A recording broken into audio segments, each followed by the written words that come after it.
Ce devait être la solution à la pénurie de main-d'œuvre agricole pour cause de pandémie.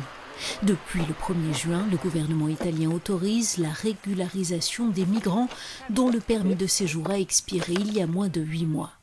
Mais les chiffres sont loin des attentes. 32 000 demandes les 2 premières semaines de juin sur environ 600 000 sans-papiers en Italie. Dans le campement de Borgo Mezzanone, dans le sud de l'Italie, vivent près de 3 000 migrants. La plupart travaillent dans les exploitations agricoles des environs. Et pour eux, rien n'a changé. Nous n'avons pas le choix, confie Kenneth. Il faut bien manger et gagner sa vie d'une manière ou d'une autre. Et nous ne voulons pas voler. Mais on travaille comme des esclaves ici, sans contrat. D'après le décret de régularisation, les employeurs peuvent faire la démarche pour les travailleurs agricoles moyennant une contribution de 500 €. Nous travaillons très dur, assure Kenneth, mais nos patrons refusent de nous aider à faire la demande. Ici, les conditions de vie sont extrêmement précaires, il n'y a pas de toilettes et l'eau courante absente pendant des années a été installée il y a quelques mois. Nous sommes 10 migrants à dormir dans une même pièce. Si le Covid arrive ici, que peut-on faire? On mourra tous. Cela fait 7 ans que Michael tente de se faire régulariser.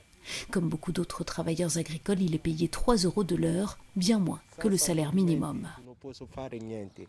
Sans papier, tu ne peux rien faire, tu ne peux pas payer les impôts. Quand tu travailles au noir, c'est le chef de bande qui prend l'argent. Si nous, les Noirs, nous n'étions pas là pour travailler, la récolte ne se ferait pas.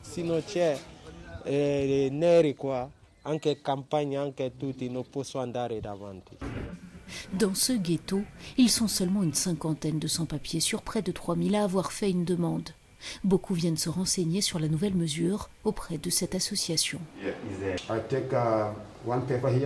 J'ai amené le document à mon patron et quand je le lui ai donné, il m'a dit qu'il n'avait rien à faire avec ce papier, raconte ce jeune.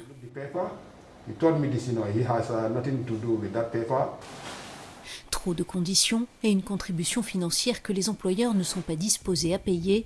Pour cette association, ce sont les grandes faiblesses du plan de régularisation. Et sa prolongation jusqu'au 15 août ne devrait pas y changer grand-chose.